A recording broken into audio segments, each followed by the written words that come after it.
Class 10th विज्ञान में ये मॉडल पेपर बिल्कुल ऐसा ही पेपर आपको बोर्ड एग्जाम में देखने को मिलेगा। और ये क्वेश्चन मोस्ट इंपॉर्टेंट जो कि बोर्ड एग्जाम में बार बार आते हैं। ठीक है, आपको क्वेश्चन विद आंसर्स में दे रहा हूँ। क्वेश्चन क्या है, अवतल दर्पण के फोकस पर रखी वस्तु का प्रतिबिंब कहाँ बनता है। ठीक है, तो जो आंसर होगा वो अनंत पर बनता है। ठीक है, अवतल दर्पण के फोकस पर अगर वस्तु को हम रख देना तो प्रतिबिंब कहाँ पर बनता है बच्चों, अनंत पे बनता है। ये चीज याद रखिएगा, बहुत रिपीट होता है ये क्वेश्चन। कह रहे निम्न में दिए गए माध्यमों में प्रकाश की चाल न्यूनतम कहाँ होती है। जो माध्यम सबसे घना होगा उधर सबसे न्यूनतम होगी। तो हीरा, जल, कांच, केरोसिन जो है, इन सब में जो जिसका माध्यम सबसे घना है वो हीरा है।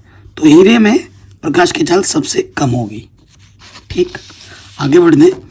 कहने 5 ओम प्रतिरोध तार को 5 बराबर टुकड़ों में काटने पर प्रत्येक टुकड़े का प्रतिरोध कितना होगा। 5 ओम का प्रतिरोध है। ठीक है, ये टोटल 5 ओम का प्रतिरोध है। टोटल 5 ओम का प्रतिरोध है। इसको 5 बराबर टुकड़ों में काटेंगे, 1 2 3 4 5, तो हर एक का प्रतिबिंब कितना होगा, एक एक होगा। सिंपल सा लॉजिक वाला प्रश्न है। ठीक है, ये आपका आंसर आ गया। अगला प्रश्न है, वैद्युत शक्ति का मात्रक होता है। तो वैद्युत शक्ति का जो मात्रक होता है बच्चों वो वाट होता है। ठीक है, कह रहे निम्न में से प्रोपेनल कौन सा है। प्रोप में कितने कार्बन होंगे, 3। तो ऑप्शन दूसरा या फिर तीसरा सही होगा। ठीक है, नल बोल है, ठीक, तो एच ग्रुप होता है, तो C3H6O हो जाएगा, H5 नहीं। ठीक है, C3। ठीक है, H कितना होगा, 6 होगा। 2 2 4 2 6। ठीक है, और HO ये आपका आ जाएगा प्रोपेनल। ये वाला नहीं बना रहा होगा, इसमें एक बॉन्ड फ्री रहेगा। ठीक है, देखो कार्बन के 4 होते ना, तो इधर से 2 इधर से 2, 4 हो गए। इधर से 1 2 3 4, इधर से भी 1 2 3 4 पूरा हो रहा है। तो ये होगा प्रोपेनल। ये नहीं बनाएगा, अगर बना के देखोगे ना तो कार्बन के छूट रहे हैं। इनमें से धातु कौन सी है। ठीक है, तो लिथियम जो है, देखो लिथियम का परमाणु क्रमांक कितना होता है, 3 होता है। तो 2 1 बाहरी कक्षक में 1 है, यानी कि ये क्या है, धातु है। ठीक है, ये आपका आंसर आ जाएगा। अगले प्रश्न में आ जाओ। ठंडे तनु अम्ल से हाइड्रोजन गैस बनाता है। क्या बनाता है, ठंडे तनु अम्ल से हाइड्रोजन गैस बनता है कहाँ से, जिंक से। मानव में गुणसूत्रों की संख्या कितनी होती है, 46 होती है। 23 जोड़े गुणसूत्र होते हैं, 23 जोड़ा, 23 दूनी 46, जिनमें से पुरुष में और महिला में 22 जोड़े गुणसूत्र सेम रहते हैं। फर्क सिर्फ 1 जोड़े गुणसूत्र का होता है। अगले प्रश्न में आ जाओ। निम्न में से कौन सा मानव में मादा जनन तंत्र का भाग नहीं होता। तो मादा में शुक्र वाहिका नहीं होती है। ठीक है ना, अंडाशय होता है, मादा मतलब लड़कियां, अंडाशय, गर्भाशय, डिंब वाहिनी सब होता है। शुक्र वाहिका नहीं होती है, ये पुरुषों में पाया जाता है। अगले प्रश्न में आ जाते हैं। निम्नलिखित में कौन सा जीन प्रारूप शुद्ध गोल बीज को प्रकट करता है, शुद्ध गोल बीज। ठीक है, तो RR कैपिटल। पादपों में जाइलम का क्या कार्य होता है, ये हर साल आने वाला प्रश्न है। तो जाइलम जो होता है वो जल का संवहन करता है, पूरे ऊपर से नीचे तक। ठीक है, जल का संवहन जाइलम करता है। फ्लोएम क्या करता है, भोजन का। अब आ जाता हूँ वर्णनात्मक प्रश्न में, क्वेश्चन विद आंसर्स है। कहते हैं वाहनों के साइड दर्पण में उत्तल दर्पण का ही प्रयोग क्यों किया जाता है। देखो जो हमारे हेडलाइट्स होते हैं ना, जो मोटरसाइकिल है, कार है, जो साइड में जो मिरर्स होते हैं ना, उनमें कौन सा दर्पण लगता है, उत्तल दर्पण। क्यों, वाहनों के साइड दर्पण में उत्तल दर्पण का ही प्रयोग किया जाता है, क्योंकि ये सदैव सीधा प्रतिबिंब बनाते हैं और छोटा प्रतिबिंब बनाते हैं। आपने देखा होगा बाहर से अगर एक ट्रक लोडी आ रही है ना, तो वो आपके छोटे साइने के अंदर पूरा दिख जाता है। तो वास्तविक प्रतिबिंब बनाता है, आभासी प्रतिबिंब बनाता है, छोटा प्रतिबिंब बनाता है। इनका दृष्टि क्षेत्र भी बहुत अधिक होता है, क्योंकि ये बाहर की ओर वक्रित होता है। ठीक है, इसी कारणवश इसका उपयोग किया जाता है। अगले प्रश्न में आ जाते हैं बच्चों। इस टाइप का न्यूमेरिकल आता है, और न्यूमेरिकल मैंने 1 शॉट वीडियो बना रखी है, कल रात को ही मैंने अपलोड किया था। आपने नहीं देखा है तो जाके देख लीजिएगा, और डिस्क्रिप्शन जरूर चेक कर लीजिएगा। क्वेश्चन क्या बोल रहे हैं, एक अवतल लेंस की फोकस दूरी 30 सेंटीमीटर है। वस्तु को लेंस से कितनी दूरी पर रखें जिससे वस्तु का प्रतिबिंब लेंस से 20 सेंटीमीटर की दूरी पर बने। देखो क्या है बच्चों, ये अवतल लेंस। तो अवतल लेंस की फोकस दूरी माइनस में होती है, तो F का मान माइनस में होगा। वस्तु को लेंस से कितनी दूरी पर रखें, वस्तु को लेंस से कितनी दूरी पर रखें, यानी कि u का मान आपको निकालना है जिससे वस्तु का प्रतिबिंब लेंस से 20 सेंटीमीटर की दूरी पर बने। लेंस से 20 सेंटीमीटर दूरी के बने, तो लेंस से बोला है, इधर बन रहा है, देखो लेंस ये इधर बन रहा है दूरी, तो इधर इस तरफ जो दूरी होती है वो माइनस में होती है, तो v का मान -20 सेंटीमीटर दे रखा है। आपको u निकालना है, तो क्या है, लेंस है, तो लेंस का सूत्र क्या होता है, लेंस सूत्र से 1/f जो होता है 1/v माइनस 1/u होता है ना, मान रख देंगे। देखो v का मान क्या है -20 और u का f का मान क्या है, देखो इसको उठाकर इधर लाएंगे और इसको उठाकर इधर लाएंगे। देखो सूत्र क्या है, ये है 1/v, ये प्लस का 1/f इधर के माइनस का हो जाएगा और ये माइनस का इधर के क्या हो जाएगा, प्लस का। ठीक है ना, तो v का मान तो माइनस का है और f का मान -30 था, तो माइनस और ये माइनस प्लस हो जाएगा। ठीक है, आगे हल करके दिखा देता हूँ मैं आपको।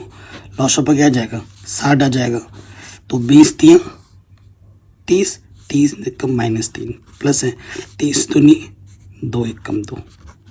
ठीक है बच्चों, -3 में से 2 जोड़ेंगे तो क्या बचेगा, यहाँ से आ जाएगा माइनस का 1 बट्टे में 60 1/u, तिरछे गुणा कर दो, u 1 कम u 60 1 कम 60 माइनस के, तो u का मान आ जाएगा माइनस के 60 सेंटीमीटर।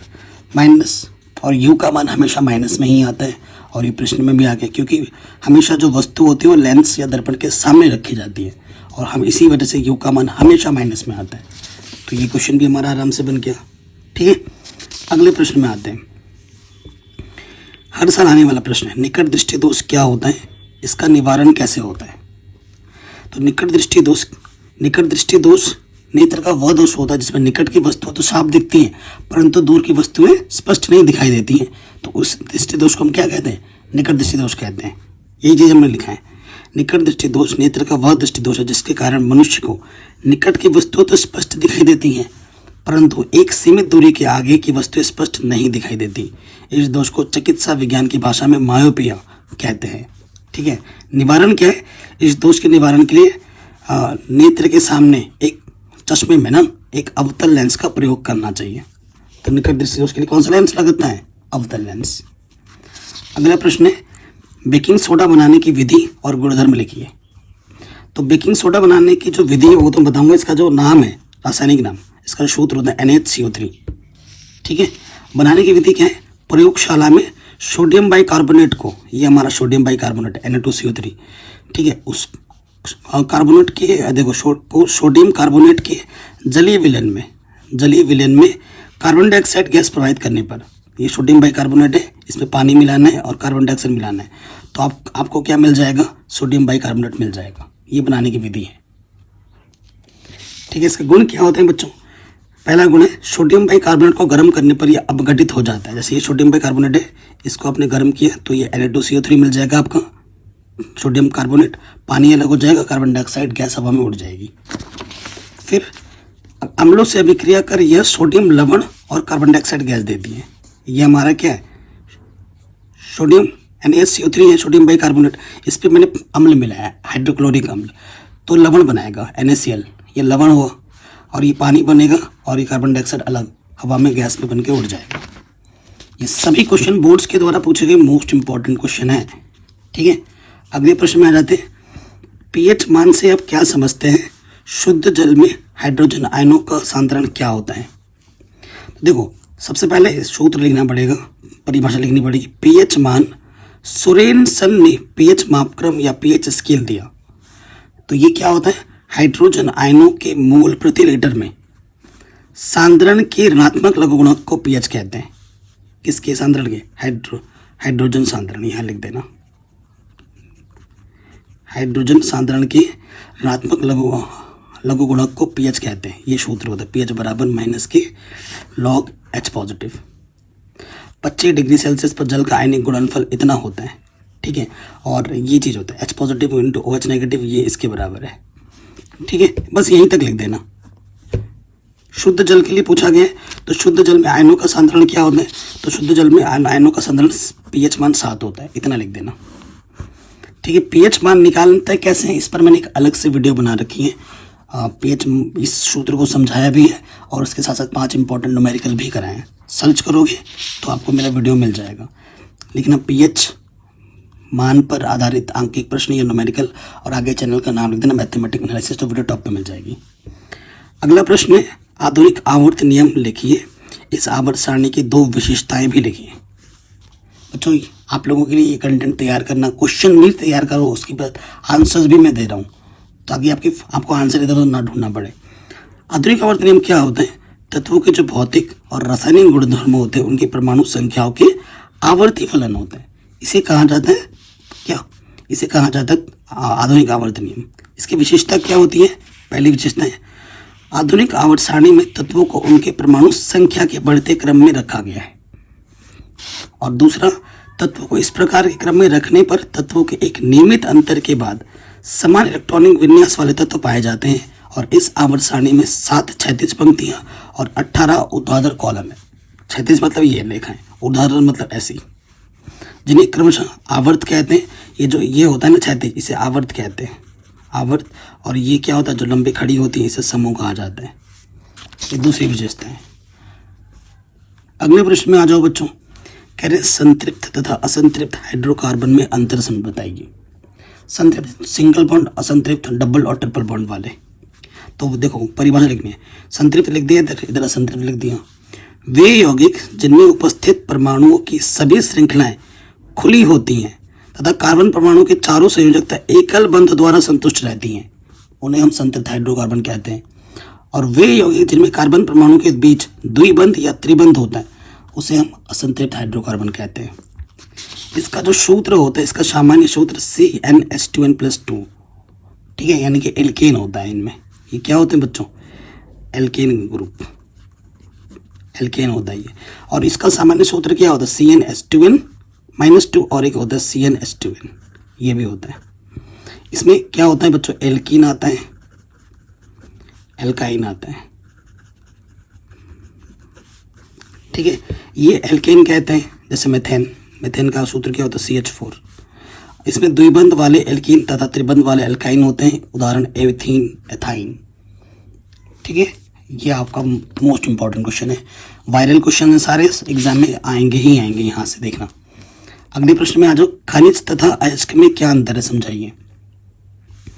तो देखो यहाँ खनिज लिखा, यहाँ अयस्क लिखना है। भूप्रपट्टी में प्राकृतिक रूप से पाए जाने वाले तत्वों को हम खनिज कहते हैं, और वे खनिज जिनसे धातुएं आसानी से और कम खर्च में प्राप्त की जा सकती है, उसको हम अयस्क कहते हैं, ठीक है। सभी खनिजों में धातु की प्रतिशत मात्रा एक समान नहीं होती है, लेकिन सभी अयस्कों में धातु की प्रतिशत मात्रा पर्याप्त होती है। सभी खनिजों से धातु का निष्कर्षण नहीं किया जा सकता, जबकि सभी अयस्कों से धातु का निष्कर्षण हो सकता है। सभी खनिज अयस्क नहीं होते हैं, जैसे अम्बरक और लिमोनाइट, ये अयस्क नहीं है, परंतु सभी जो अयस्क होते हैं वो खनिज होते हैं, जैसे बॉक्साइड है, क्रोमोलाइट है, ठीक है। तो 4 उदाहरण एकदम सिंपल लिखा है मैंने, रट लीजिएगा, ये आएगा तो ये लिखना ही पड़ेगा, 4 अंतर तो लिखने ही होते हैं। अगले प्रश्न में आते हैं इंपॉर्टेंट, मेंडल के प्रयोगों के आधार पर प्रभावी और अप्रभावी लक्षणों को समझाइए। तो प्रभावी लक्षण क्या होते हैं बच्चों? देखो, युग्म विकल्पी कारकों, जैसे जीन्स कहते हैं, जीन्स में से वह कारक जो अपने लक्षण के लिए दूसरे कारक के प्रभाव को प्रदर्शित होने से रोक देता है, प्रभावी कारक या प्रभावी लक्षण कहलाता है। उदाहरण, जैसे एक लक्षण मटर के पौधे का लंबापन, ठीक है, उदाहरण ले लिए, कि विपरीत प्रभावों वाले पौधे का संकरण करने पर प्रथम संकर पीढ़ी F1 में प्रदर्शित होने वाला कारक जीन है, जैसे मटर के पौधे का लंबा होना। लंबे वाले मटर के पौधे को अगर किसी दूसरे के साथ संकरण कराएंगे तो पहली वाली पीढ़ी के ही गुण आएंगे, तो पौधा दूसरा जो होगा हमारा वो लंबा होगा, ठीक है। अप्रभावी लक्षण क्या होता है? अप्रभावी लक्षण होता है युग्म विकल्पी कारकों, जीन्स में से वह कारक जो अपने लक्षण को प्रभावी कारक के रहते हुए प्रकट नहीं कर पाता, अप्रभावी कारक या अप्रभावी लक्षण कहलाता है। उदाहरण, किसी लक्षण के लिए प्रथम संकर पीढ़ी प्रभाव प्रदर्शित नहीं होता, उसका कारण क्या होता है? उसका कारक होता है जीन, और जैसे मटर के पौधे का बौनापन। अगला क्वेश्चन है, भोजन में पाचन में लार की क्या भूमिका है? जो भोजन करते समय हमारे मुंह में लार होता है ना, चिपचिपा पानी जैसा, उसकी क्या भूमिका है? तो देखो लार में एक टॉयलिन नामक एंजाइम होता है। यह एंजाइम मंड स्टार्च को शर्करा में बदल देता है। स्टार्च प्लस टॉयलिन क्या बन जाता है? शर्करा। ऐसे लिख के दिखाओगे तो अच्छा लगेगा एग्जामिनर को। लार भोजन को चिकना बना देता है जिससे इसे चबाने और निगलने में आसानी होती है। ठीक है, इसे चबाने और निगलने में आसानी होती है। और ये चीज़ आप तो लिखोगे, सिंपल में लिखा है क्योंकि छोटे नंबर में पूछा गया है। पौधों में वातरंध्रों की उपयोगिता का उल्लेख कीजिए। तो पौधों में ये छोटे छोटे वातरंध्र होते हैं ना, इसके क्या है चित्र भी मैं दिखा दे रहा हूँ। पौधों में वातरंध्रों की उपयोगिता, काष्ठीय तनों में अप्रभाग्य छाल उपस्थित होते हैं। ठीक है, ऊपर से छाल टाइप होता है। इसमें भी कॉर्क कोशिकाएं अनेक स्थानों पर विरल रूप से व्यवस्थित होती हैं, जिनमें नीचे की कोशिकाओं तक ऑक्सीजन की पहुंच आसानी से हो जाती है। छाल में उपस्थित रंध्र वातरंध्र कहलाते हैं। ये जो है ना, ये चीज़ विरल रूप में उपस्थित होता है और ये वातरंध्र कहलाते हैं। हरे पौधों के तने में रंध्र पाए जाते हैं और गैसीय विनिमय आसानी से संपन्न हो जाता है। किसके द्वारा? इन्हीं वातरंध्रों के द्वारा। तो ये चीज़ आपको लिखनी है एग्जाम में। अब आते हैं लघु उत्तरीय प्रश्न में। एग्जाम में आने वाले प्रश्न हैं बड़े बड़े। कह रहे एक अवतल दर्पण से वस्तु का प्रतिबिंब वास्तविक तथा बड़ा बनने के लिए वस्तु की स्थिति किरण आरेख में दिखाएगी। ठीक है, तो ये आपका किरण आरेख है। ठीक है, ये आपका अवतल दर्पण है, यहाँ M1 M2 बोल देंगे। ये फोकस है। ठीक है, ये ध्रुव है। यहाँ देखो, एक अवतल दर्पण से वस्तु का वास्तविक बनने के लिए ना वस्तु को फोकस और वक्रता केंद्र के बीच में रखना पड़ता है, और बनने वाला प्रतिबिंब दर्पण की वक्रता केंद्र और अनंत के बीच बनता है। ठीक है, और जो इसका जो नेचर होता है ना, वो क्या होता है? वास्तविक होता है, उल्टा होता है और वस्तु से बड़ा होता है। ये वस्तु है और प्रतिबिंब देखो वास्तविक वस्तु से बड़ा बनेगा और उल्टा बनेगा, नीचे बन रहा है। ये चित्र दिखाना है आपको। ठीक है, ये आपका आंसर आ गया।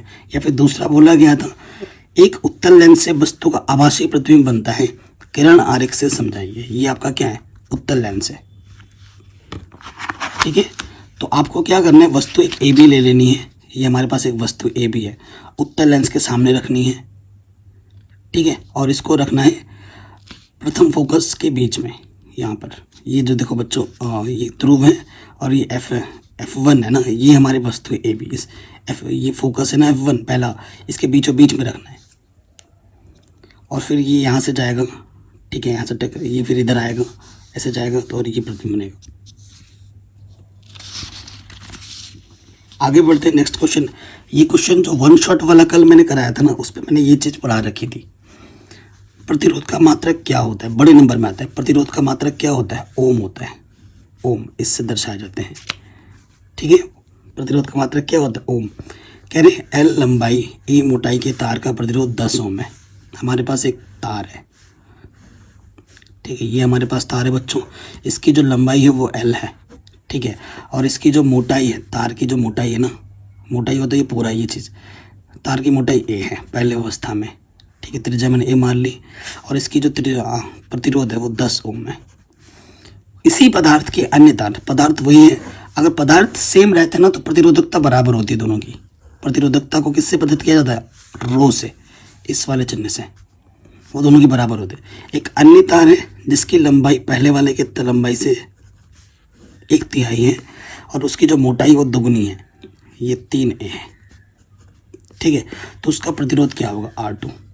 इस क्वेश्चन को कल के वीडियो में भी मैंने डिटेल में समझाया था। तो देखो, ये आप सूत्र जानते हैं, चूँकि R बराबर क्या होता है? रो L/A, ये सूत्र होता है। ठीक है बच्चों, ये क्षेत्रफल होता है। देखो, प्रथम तार के लिए, इस वाले तार के लिए रो L की जगह पर L ही है। ठीक है, और A की जगह पर A बोला गया है। ठीक है, A बोला गया है। ओके, तो ये मैंने लिख दिया, रो L/A। द्वितीय तार के लिए क्या बोला गया है?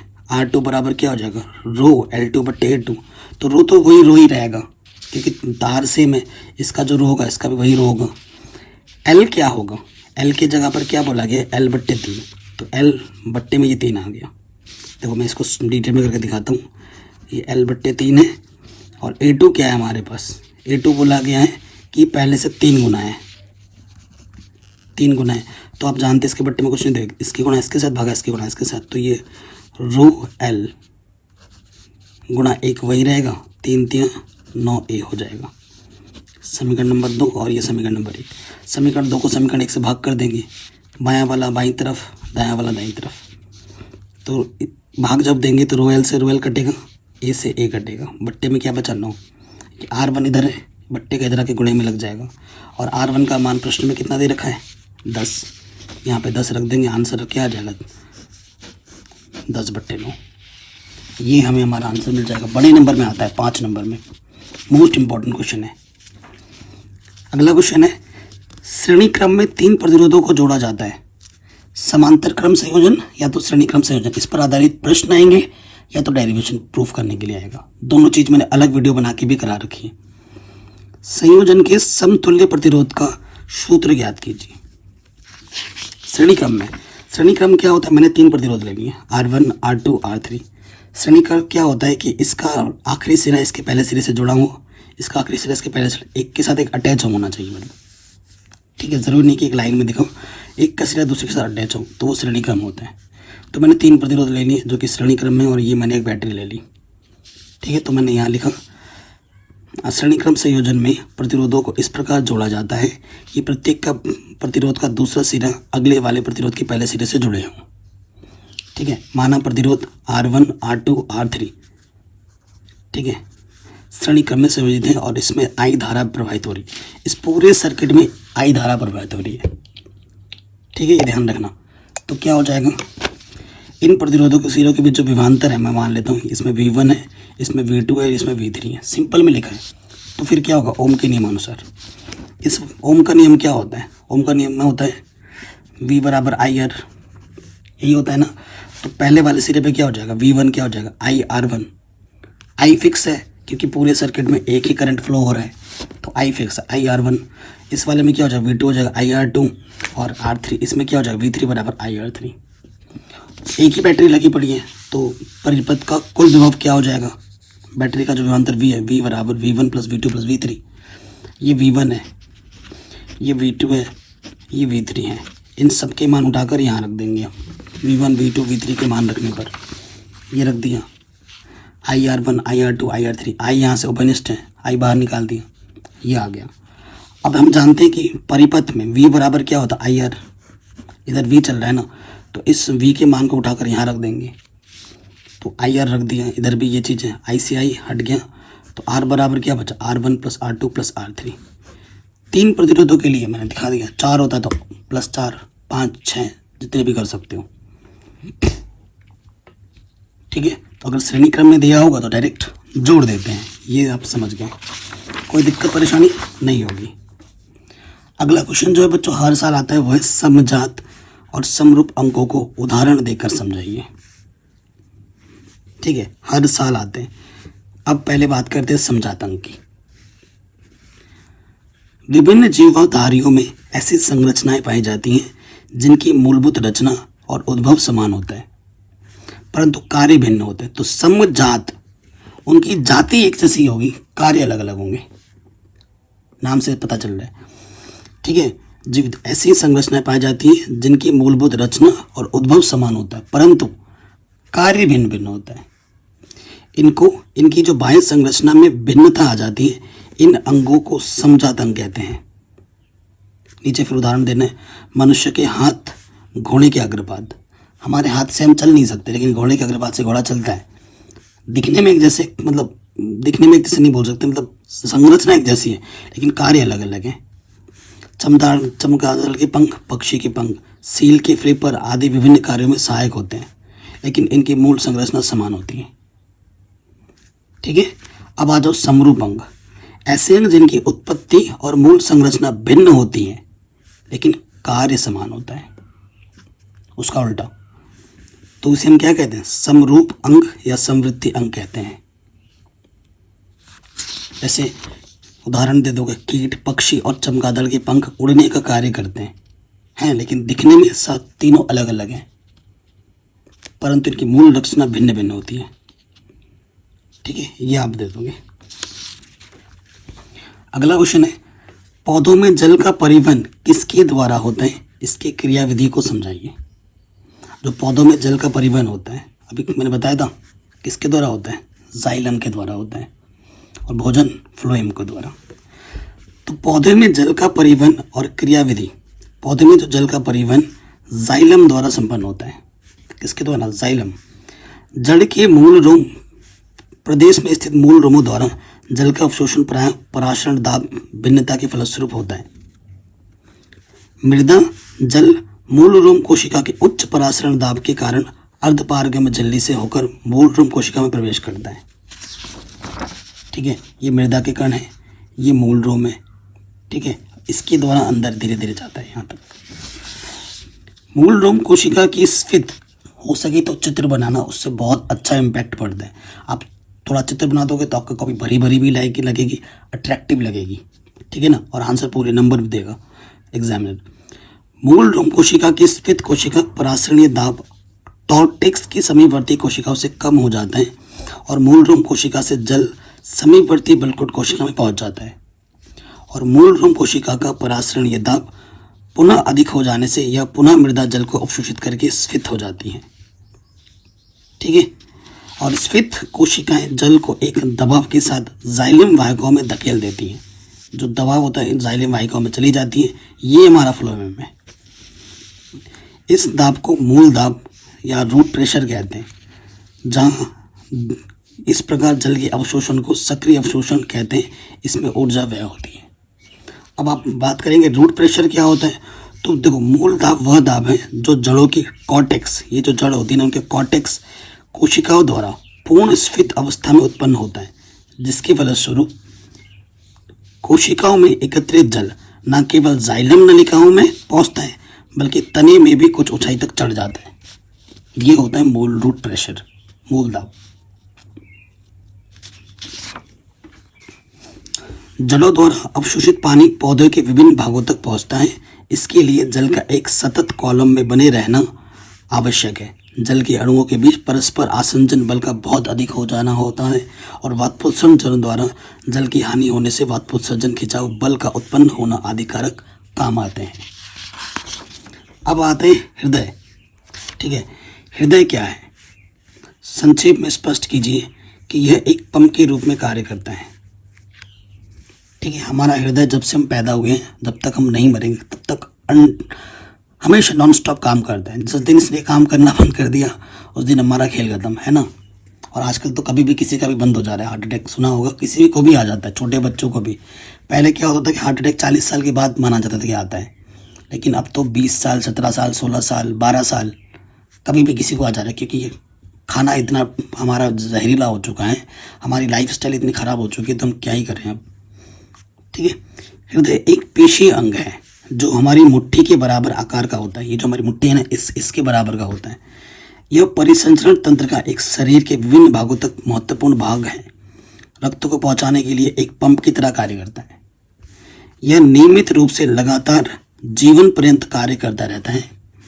हृदय वक्ष गुहा में डायाफ्राम के ऊपर दोनों फेफड़ों के बीच स्थित होता है और हृदय पेशियों से बना होता है। हृदय एक पंप कैसे है, देखो, एक सामान्य व्यक्ति का हृदय 1 मिनट में 70 से 80 बार धड़कता है। हृदय के सिकुड़ने की अवस्था को प्रकुंचन और फैलने की अवस्था को अनुशिथिलन कहते हैं। हृदय की दीवारें विशेष प्रकार के हृदय पेशियों की बनी होती हैं, जिनमें डायस्टोल और डियास्टोल द्वारा एक लहर सी बन जाती है और आलिंदों के बाद निलय सिकुड़ते हैं और निलय के बाद आलंद, इसके बाद फिर निलय, ये क्रम चलता रहता है। तो इससे क्या होता है, ये पंप सिकुड़ता, खुलता, बनता है और उससे पंप होता है। कार्डियक पेशियों के शक्तिशाली क्रमिक संकुचनों या एक बार फैलने या सिकुड़ने की क्रिया से एक हृदय स्पंदन बनता है। एक बार फैलेगा, एक बार सिकुड़ेगा, तो एक हृदय स्पंदन बनेगा। मनुष्य का हृदय 1 मिनट में 72 से 75 बार स्पंदित होता है। यह हृदय स्पंदन की दर कहलाती है। शरीर के सभी अंगों में भ्रमण करने के बाद अशुद्ध रुधिर ऊपरी और निम्न महाशिराओं द्वारा दाहिने आलिंद में आता है और इसी प्रकार से फेफड़ों द्वारा शुद्ध किया गया रुधिर यहाँ से आलिंद में चला जाता है। दोनों आलिंदों में रुधिर भर जाने के बाद इसमें एक साथ संकुचन होता है, जिससे इनका रुधिर आलंद निलय छिद्रों द्वारा अपनी और दोनों नीलों में भर जाता है और नीलों में रुधिर भर जाने पर फिर इन दोनों नीलों में संकुचन होता है। उसके कारण दाहिने निलय का अशुद्ध रुधिर पल्मोनरी महाधमनी द्वारा फेफड़ों में जाता है, जबकि बाएं निलय द्वारा शुद्ध रुधिर कैरोटिको स्टेटमिक महाधमनी द्वारा समस्त शरीर में जाता है। ठीक है, अगला क्वेश्चन है परिवार नियोजन से आप क्या समझते हैं? परिवार नियोजन की किन्हीं दो विधियों का वर्णन कीजिए। देखो, परिवार नियोजन अभी तो बहुत ज़्यादा ज़रूरी हो गए हैं, खास करके उत्तर प्रदेश में। पूरा भारत जो अब वर्ल्ड के नंबर 1 पे आ जा रहा है पॉपुलेशन की दृष्टि से, पहले चाइना था। शाब्दिक रूप से परिवार नियोजन का अर्थ साधारण 2 या 3 संतानों को जन्म देकर परिवार के आकार को नियोजित रूप से सीमित रखना समझा जाता है। परिवार नियोजन से तात्पर्य एक ऐसी योजना से जिनमें परिवार की आय, माता की स्वास्थ्य, बच्चों के समुचित पालन पोषण और शिक्षा को ध्यान में रखते हुए उपयुक्त समय पर और एक आदर्श संख्या में संतानों को जन्म दिया जाए। ठीक है, इसे कहा जाता है प्रॉपर परिवार नियोजन। क्या हो सकती है परिवार नियोजन की विधियां? देखो, इसमें यांत्रिक गर्भ निरोधक जैसे कि आईयूडी, डायफ्राम, कॉन्डोम। ठीक है, तो आईयूडी क्या होता है? महिलाओं में यह पद्धति काफ़ी लोकप्रिय है। यह पॉलीथिलीन का बना हुआ दोहरे आकार का साधन होता है। ठीक है, जिसे लिपीज लूप कहा जाता है, जबकि कॉपर और पॉलीथिलीन की बनी होती है। कॉपर टी आसानी से प्रवेशित की जा सकती है और उससे रक्तस्राव भी कम होता है। नेक्स्ट जो आपका आता है डायाफ्राम। यह रबर का गुंबादार साधन होता है, जिसे महिला संभोग पूर्व रस विक्स को ढकने और शुक्राणुओं के गर्भाशय में रोकथाम हेतु होता है। इसे मतलब महिलाओं का कॉन्डोम कहा जाता है। नेक्स्ट टॉपिक है जो पुरुष यूज करते हैं। इस निरोधक पद्धति का प्रयोग पुरुषों द्वारा किया जाता है। यह महीन रबर का बना पुरुष जननांग को ढकने वाला एक साधन होता है। इससे संभोग पूर्व सीधे लिंग पर चढ़ाकर पहना जाता है। ठीक है, परिवार नियोजन की हार्मोनल विधि भी है। मुख से ली जाने वाली निरोधक गोलियों जो महिलाओं द्वारा प्रयोग में लाई जाती हैं। दूसरी ऐसी गोलियां जो पुरुषों में शुक्राणुओं के उत्पादन की रोकथाम करती हैं। इस पर शोध कार्य किए जा रहे हैं। अगला जो है डेपो प्रोवियो के इंजेक्शन होते हैं और औषधियाँ भी होती है कई टाइप की। ये जो भारत में इनका उपयोग नहीं किया जाता। अगला क्वेश्चन जो हर साल आता है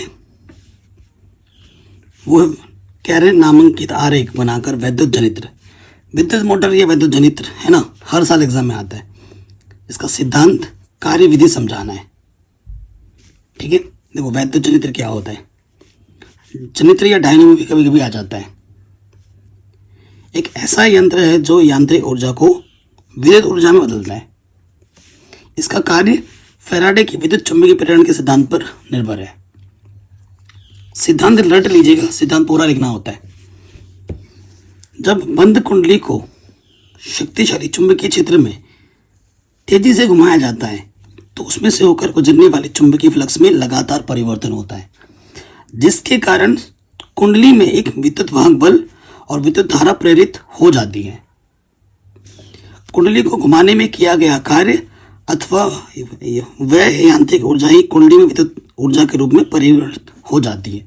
ये सिद्धांत है, इसे पूरा लिखना होता है डिट्टो। इसमें कुछ बना के नहीं लिख सकते। संरचना क्या है? ये चित्र बनाना है आपको। ये संरचना है। ठीक है, ये आपका देखो चुंबक है, 2 शक्तिशाली चुंबक है। ये आपका घूर्णन अक्ष है, ऐसी तरह घूमता रहता है। ये आपका क्षेत्र चुंबक है, ये और ये सर्पी वलय है, ये और ये। ठीक है, ये आर्मेचर होता है यहाँ पर, ये और ये 2 ब्रश लगे हैं B1 B2 और ये बाहरी परिपथ है। ठीक है, ये चित्र आप अच्छे से बना लेना। अब इसके बारे में थोड़ा थोड़ा मैंने लिख भी दिया है, ये सिर्फ नहीं लिखना है, ये चित्र ज़रूर बनाना है। ये लिख दिया है मैंने ताकि आप और बेहतर समझ पाऊँ। क्षेत्र चुंबक क्या होता है?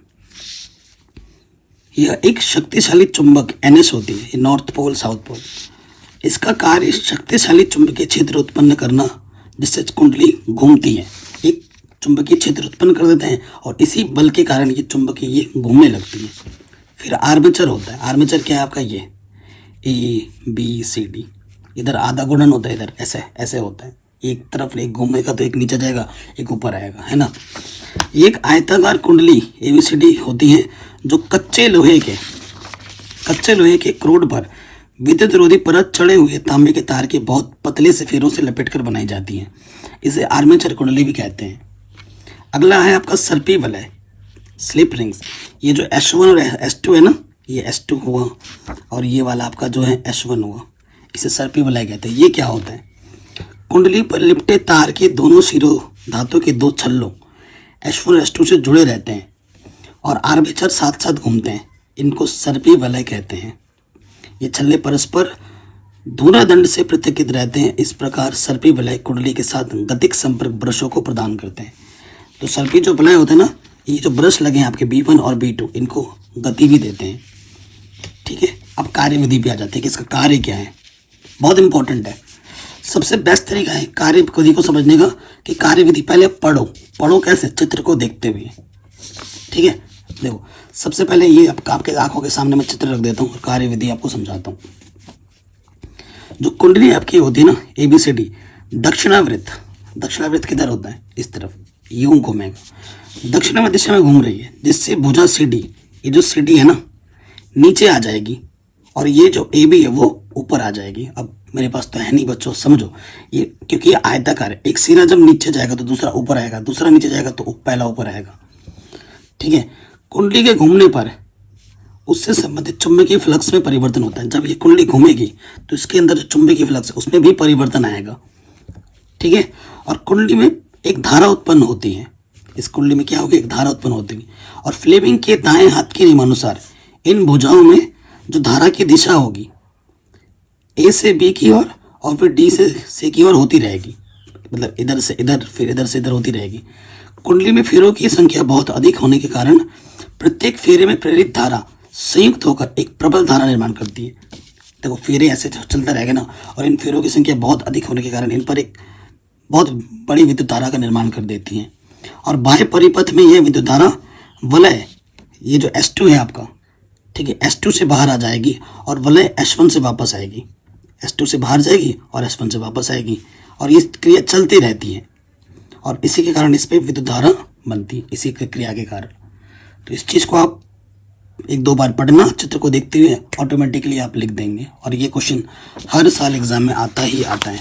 ठीक है, अगला क्वेश्चन है जो हर साल एग्जाम में आता है।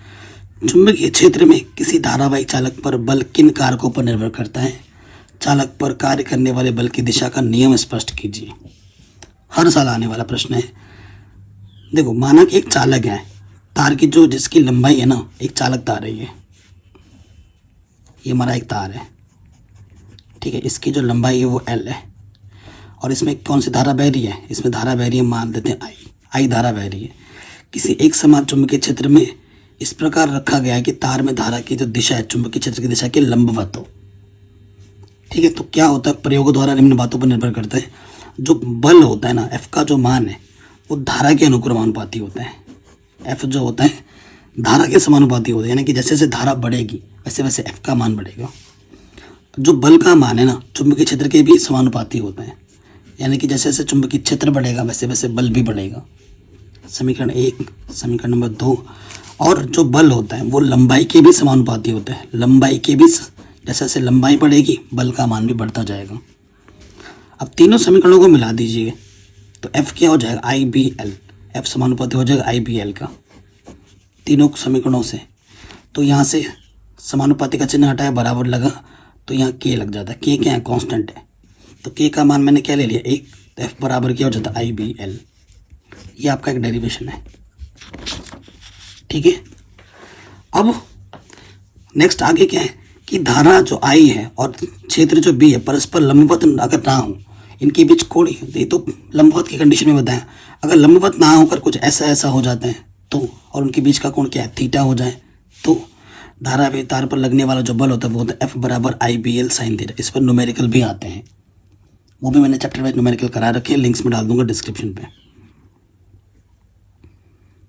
ठीक है, चुंबकीय क्षेत्र में धारावाही चालक पर कार्यरत बल की दिशा फ्लेमिंग के बाएं हाथ के नियमानुसार ज्ञात की जा सकती है। और फ्लेमिंग के बाएं हाथ का नियमानुसार भी लिखना है। फ्लेमिंग के बाएं हाथ का नियम क्या होता है? हाथ की 3 उंगली, अंगूठा, तर्जनी और मध्यमा, तीनों को एक दूसरे को इस प्रकार फैलाएं कि एक दूसरे के लंबवत हों।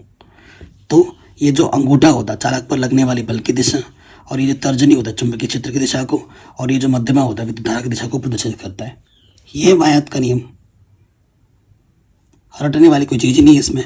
क्या करना है कि फ्लेमिंग के बायात के नियमानुसार अंगूठा हाथ की बाएं हाथ के अंगूठे को, तर्जनी को और मध्यमा को इस प्रकार एक फैलाएं कि तीनों एक दूसरे के लंबवत हो। तो अंगूठा चालक पर बल की दिशा को, और तर्जनी चुंबकीय क्षेत्र की दिशा को, और मध्यमा विद्युत धारा की दिशा को प्रदर्शित करता है। यही फ्लेमिंग के बायात का नियम है। और ये चित्र बना दोगे, ठीक है, आराम से हो गया। अब आते हैं अगले प्रश्न में। कह रहे निम्नलिखित पर टिप्पणी लिखिए बच्चों।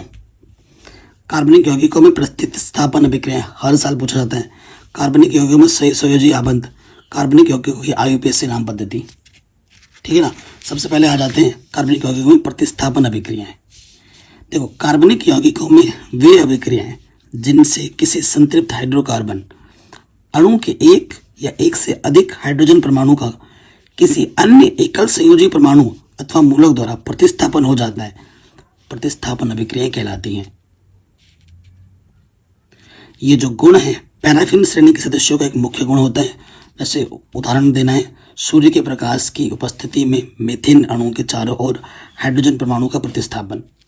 जैसे ये मीथेन है, इसमें क्लोरीन मिला है तो CH3Cl HCl, ये इसकी प्रॉपर रिएक्शन है। ये मीथेन है, ये आपका क्लोरीन के 2 मोल है तो ये HCl अलग हो जाएगा इधर, और ये आपका बन गया CH3Cl, ठीक है। ये चीज़ बाकी रिएक्शन ये पूरी कर देंगे आप। तो ये हो गया पहला वाला। अब आ जाओ नेक्स्ट। सहसंयोजी आबंध क्या होता है? कार्बनिक, आपको पता है कार्बन की परमाणु क्रमांक 6 होता है। तो अगर इसका इलेक्ट्रॉनिक विन्यास करेंगे तो प्रथम कक्ष में 2 आएगा, बचे 4, तो इसकी संयोजकता कितनी हो गई? 4 हो गई। 4 है तो अष्टक नियम, क्योंकि सेकंड वाले कक्षा में कितने होते हैं? 8 इलेक्ट्रॉन होने चाहिए, 8 बनाने की कोशिश करते हैं। 4 इसके पास है और 4 चाहिए, तो चारों इलेक्ट्रॉन एक दूसरे से आबंध बनाने का प्रयास करते हैं। देखो यहाँ लिखा है मैंने, कार्बन के माध्यम कोश में 4 इलेक्ट्रॉन है, इसकी संयोजकता 4 होती है और अष्टक बनाने का ये प्रयत्न करता है। क्योंकि 4 इलेक्ट्रॉन इसके पास है तो 4 और इलेक्ट्रॉन से आबंध बनाने की कोशिश करता है ताकि इसके अष्टक पूरे हो जाए। अपने शब्दों में भी लिखना है, ठीक है, ये चीज़ अपने शब्दों में लिख दोगे। तो देखो ये 4 इलेक्ट्रॉन खोकर C+ धनायन बना सकता है, लेकिन 4 इलेक्ट्रॉन खोकर 6 प्रोटॉन वाले नाभिक के लिए कोशों में केवल 2 इलेक्ट्रॉन कार्बन धनायन बनाने के लिए अत्यधिक ऊर्जा की आवश्यकता होगी, इसलिए वो आबंध बनाने की चेष्टा करता है, खोना नहीं चाहता। अब IUPAC नाम आपको बताइए कैसे होता है। IUPAC नाम पर टिप्पणी आ जाती है तो बहुत लंबा चौड़ा प्रोसेस है, इस पर तो एक अलग से वीडियो बनानी चाहिए, और भी मैंने वो चीज़ लिख दी है, ठीक है। ये चीज़ तो आपको आती होगी, IUPAC नाम पद्धति, ये आप अपने शब्दों में लिख देना। अगला क्वेश्चन है क्या बच्चों, कह रहे एथेनोइक अम्ल बनाने की एक विधि तथा 3 रासायनिक गुणधर्मों का रासायनिक समीकरण लिखिए, ठीक है। तो एसिटिक अम्ल कैसे बनाया जा सकता है? एसिटिक अम्ल या एथेनोइक अम्ल, जिसका रासायनिक सूत्र होता है CH3COOH। एसिटिक अम्ल सिरके के रूप में प्राचीन समय से जाना जाता है, सिरका बोला जाता है इसको, एथेनोइक अम्ल को। कैसे बनाया जाता है? आपको क्या लेना है, एथिल अल्कोहल C2H5OH, अम्ल के अम्लीय पोटेशियम डाइक्रोमेट ये K2Cr2O7, और इसमें लेना है H2SO4। विलयन के ऑक्सीकरण से, और इसका क्या करेंगे ऑक्सीकरण से, आपको क्या मिलेगा? एसिटिक अम्ल प्राप्त होगा। तो जैसे इसको हम करेंगे तो हमें सबसे पहले एसिटाल्डिहाइड मिलेगा, एसिटाल्डिहाइड मिलेगा, फिर वही प्रोसेस करना है K2Cr2O7 प्लस H2SO4 ऑक्सीकरण करेंगे तो आपको लास्ट में क्या मिल जाएगा? एसिटिक अम्ल। इसे याद कर लीजिएगा, लिख के रिएक्शंस को याद करना है, याद बोल बोल के याद नहीं कर सकते। अम्लीय गुण क्या होता है इसका? जैसे जल में एसिटिक अम्ल आयनित होकर H+ आयन देता है, जिस कारण यह नीले निट्रस विलयन को लाल कर देता है, ठीक है। ये CH3COH है तो ये क्या दे देगा आपको? CH3CO और H+, ठीक है। और ये क्या कर देगा? नीले निट्रस पत्र को लाल कर देगा। नेक्स्ट आपका है एस्टरीकरण। इसमें क्या होता है? सांद्र H2SO4 उपस्थिति में एसिटिक अम्ल और एथिल अल्कोहल की क्रिया कराने पर एथिल एसीटेट और जल का निर्माण होता है। इस क्रिया को हम क्या कहते हैं? एस्टरीकरण कहते हैं। कभी कभी एस्टरीकरण अलग से लिखने के लिए एग्जाम में आ जाता है, तो ये चीज़ आपको लिख देनी है। और ये रिएक्शन है CH3COH C2H5OH आपका ये बनेगा। ठीक है, ये आपका एस्टरीकरण हो गया। अगला क्वेश्चन है कार्बोनेट और बाइकार्बोनेट के साथ अभिक्रिया। ये आपका कार्बोनेट है। देखो एसिटिक अम्ल कार्बोनेट और बाइकार्बोनेट के साथ अभिक्रिया करके एसीटेट लवण निर्माण करता है और कार्बन डाइऑक्साइड गैस को मुक्त करता है। ठीक है, ये हमारा क्या है CH3COH, इसको हमने मिला दिया Na2CO3 कार्बोनेट है। ठीक है, और नीचे मेरा बाइकार्बोनेट है, तो हमारा क्या बनेगा CH3CONA, कार्बन डाइऑक्साइड ये हुआ और ये पानी हुआ। फिर वही चीज़ मैंने CH3CON, अब की बार मैंने बाइकार्बोनेट लिया है NaHCO3 और अब ये बना देगा CH3CONA CO2 H2O। इसे भी याद कर लेना। आगे आते हैं नेक्स्ट क्वेश्चन में, जैव विकास की मूलभूत संकल्पना का उल्लेख कीजिए। ठीक है, तो देखो जैव विकास धीमी गति से होने वाला एक क्रमिक परिवर्तन है जिसके परिणाम स्वरूप पूर्व काल के सरल संरचना वाले निम्न कोटि के जीवों से आज के युग में पाए जाने वाले जटिल एवं उच्च कोटि के जीवों का उद्विकास हुआ। आजकल पाए जाने वाले जीव इसी स्वरूप में नहीं बने थे। करोड़ों साल पहले इनके पूर्वज सरल संरचना वाले थे। धीरे धीरे क्रमिक परिवर्तनों से अधिकाधिक जटिल संरचना वाले जीवों का विकास होता गया और होता रहेगा हमेशा। जीवों में आदिकाल से ही परिवर्तन होते रहे हैं, आज भी हो रहे हैं और भविष्य में भी होते रहेंगे। अतः जैव विकास एक अनवरत होने वाली प्रक्रिया है। नए जीवों में नई जातियों की उत्पत्ति अत्यंत जटिल एवं धीमी क्रिया है जो लाखों हजारों वर्षों से पूर्ण होती है। अतः एक प्रकार के जीवों से दूसरे प्रकार के जीवों को बनते देखना संभव नहीं है, किंतु अंतरक्रमण चीज़ों से इसका समर्थन होता है, जैसे पैरिटेट्स एडिनिडेना के जंतु से आर्थ्रोपोडा के विकास को दर्शाता है। जैव विकास 3 मुख्य स्तंभों को सिद्धांतों पर आधारित है: सूक्ष्म विकास, प्राकृतिक चयन और प्रजातिकरण। सूक्ष्म विकास क्या होता है? किसी भी जीवित प्राणी के जीन्स में परिवर्तन आना, फिर उन परिवर्तनों का जमा होने पर और दूसरी पीढ़ी में समावेश होने को सूक्ष्म विकास कहते हैं। ठीक है, नेक्स्ट आपका टॉपिक है प्राकृतिक चयन। इसका अर्थ क्या होता है? प्राणियों की प्रकृति द्वारा चयन। यह चयन सबसे स्वस्थ और बलशाली प्राणी के आधार पर फिर क्रम रहित भी हो सकता है। और प्रजातिकरण क्या होता है? किसी एक प्रजाति का उस सीमा तक म्यूटेशन हो जाना कि अब वे पूरी तरह से अपनी वास्तविक प्रजाति के साथ प्रजनन करने में सक्षम ना हो, वह एक नई प्रजाति बन जाती है। स्पष्ट है कि प्रकृति में जंतुओं और पौधे की नई नई प्रजातियां पूर्व स्थित जातियों से क्रमिक परिवर्तनों द्वारा बनी हैं। ठीक है, अब अगला क्वेश्चन है मानव पाचन तंत्र का नामांकित चित्र बनाइए, पाचन क्रिया का वर्णन भी कीजिए। तो ये चित्र आपको बनाना है। ठीक है, ये दांत है, ये जीभ है, ये लार ग्रंथियाँ हैं, ये ग्रसनी है, ये कंठाद्वार है, ग्रासनाल, श्वासनाल, ये हमारा लीवर यकृत है, ये पित्ताशय, ये ग्रहणी है। ठीक है ना, ये हमारा अमाशय है। तो ये सब दिखाना है, बड़ी बड़ी मेन चीज़ें। पाचन क्या होता है? पाचन का अर्थ जल में अघुलनशील भोज्य पदार्थों को घुलनशील अवस्था में बदलकर उन्हें अवशोषण के योग्य बनाना, जिससे वे रुधिर से मिलकर शरीर के विभिन्न भाग में पहुंच सकें। हम जब खाना खाते हैं, है ना, चाउमीन खा रहे हैं, फल फ्रूट्स खा रहे हैं, ये सब अघुलनशील पदार्थ हैं। पेट में घुलनशील पदार्थ होता है, फिर उससे सब कुछ बाहर निकाल कर रुधिर में जाता है, खून में जाता है और पूरे अंगों में पहुंचता है पोषण। सबसे पहले मुख गुहा में पाचन। ठीक है, भोजन का अंतःग्रहण मुख्य द्वार होता है। मुख्य गुहा में भोजन को दांतों द्वारा चबाकर लार मिलाई जाती है। लार में टॉयलिन एंजाइम होता है जिसके द्वारा भोजन में उपस्थित जटिल अणु मंड पर क्रिया करके उसे सरल अणु शर्करा में बदल देता है। हमारा ये मंड स्टार्च है, हमारे जो स्लाइवा होता है, हमारे जो एमाइलेज होते हैं, उसको वो शर्करा में बदलता है, सरल अणु में बदल देता है। उसके बाद ये आमाशय में जाता है। आमाशय में जठर ग्रंथियों से निकला जठर रस भोजन से मिलता है और जठर रस में HCl, हमारे पेट में ना हाइड्रोक्लोरिक एसिड होता है, अतिरिक्त जो पोप्सिन होता है और जो पोरिनीन होता है, ठीक है, उनसे मिलता है। HCl का क्या कार्य होता है? हाइड्रोक्लोरिक अम्ल अम्लीय माध्यम में तैयार करता है और प्रोप्सिन को पेप्सिन में बदलता है, पोरिनीन को रेनिन में बदलता है। यह भोजन के साथ आए हानिकारक जीवाणु को भी नष्ट करता है। ठीक है। आमाशय में क्या होता है, जो हमारा ट्रिप्सिन है और जो हमारा प्लस प्रोटीन है वो किस क्या बनाता है, पेप्टोन्स बनाते हैं और पॉलीपेप्टाइड्स बनाते हैं। प्रोनिनिन में रेनिन में बदलकर दूध को फाड़कर उन्हें प्रोटीन्स अलग कर देता है और भोजन भूरे रंग की लेई के रूप में बदल जाती है। इसे काइम कहते हैं। ग्रहणी में पाचन कैसे होता है? ग्रहणी में काइम में पहले पित्त रस और बाद में अग्नाशयिक रस में मिलता है। पित्त रस क्षारीय होता है और ये अग्नाशयिक रस की प्रोपेंजाइम को क्रियाशील कर देता है और भोजन की अम्लता को दूर कर देता है। ट्रिप्सिन क्या करते हैं, शेष जो अधपचा भोजन होता है ना, प्रोटीन पर क्रिया करके अमीनो अम्ल में बदल देता है। ठीक है। फिर आते हैं एमाइलोपेक्सिन, शर्करा और मंड को ग्लूकोज में ये बदलता है। ठीक है, इस तरीके से पूरा बनता है। ठीक है। हमारे फिर क्षुद्रांत पे पाचन होता है। भोजन का अधिकांश पाचन ग्रहणी में ही हो जाता है, फिर भी बचे हुए भोजन का पाचन क्षुद्रांत में होता है। क्षुद्रांत की पाचन ग्रंथियों से आंतरीय रस निकलता है और एक दिन में लगभग 6 से 7 लीटर रस निकलता है।